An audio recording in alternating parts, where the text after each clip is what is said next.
Hey there guys, this is Jordan in the Know, and today my 2022 Fire 7 tablet finally arrived in the mail, and I was so excited to check it out and just see what's going on here with this tablet. I reviewed the 2019 Fire 7 tablet about a couple months back, and I was really impressed with how much you could do with such a cheap device. So naturally, when Amazon announced their 2022 refresh, I was just interested to see what improvements they could make and if they were even justified. I feel like this is important to note here that this is the version that comes with ads. Right now for the unboxing, I don't think it means much, but I plan on doing a full review in about a couple weeks or so, and I think that that's going to be a pretty important topic, so just stick around for that in case you're interested. Since this is just an unboxing, I'm just going to get right into it, but just know I'm going to spend some quality time with this tablet before my full review, so if there's anything in particular you're wondering about, please just leave your comments and I'll be able to take a look at it. First thing I noticed here is that my box came a little busted, which is definitely something to do with the efficiency packaging, but I did want to point it out that this was not me. This came to my house like this. Moving on, the unboxing experience is super simple and there isn't too much going on here. You get the tablet itself front and center. You also get a pamphlet,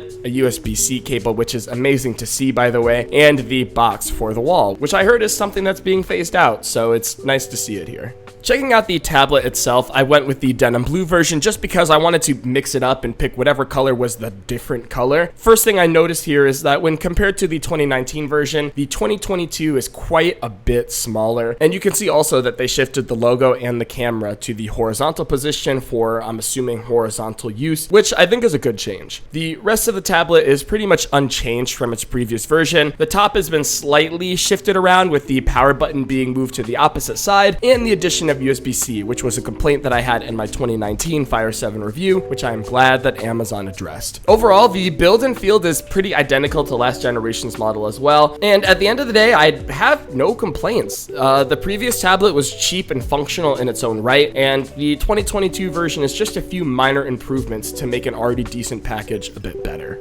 The last thing I had to do at this point was just go through the setup process. Unlike my last Fire 7, I was not automatically logged into anything, which I thought was a bit strange. Other than that, setup took about 4 or 5 minutes, and all I had to do was pick my language, sign into my Wi-Fi, select a payment method, and something that I want people to note, especially if you're having kids set up the device on their own, I had to avoid accidentally signing up for several services that were pushed to me during the activation process. So parents, I would probably keep that in mind if you're just like giving this to your kid. Definitely check out those settings yourself first to make sure that everything looks good. First thing I do see when getting into the software immediately is that performance is still not a top priority here. And of course, it's a $60 tablet, so I don't expect it to be, but those looking for a significant improvement in performance, I can already tell will not find that here. Same with the general software itself. While it's an upgraded version of the Fire OS, on first look, it's just a few aesthetic improvements, like the addition of color accents and such. Something that is very noticeable, however, from the 2019 to the 2022 version is that the screen on the 2022 Fire tablet is much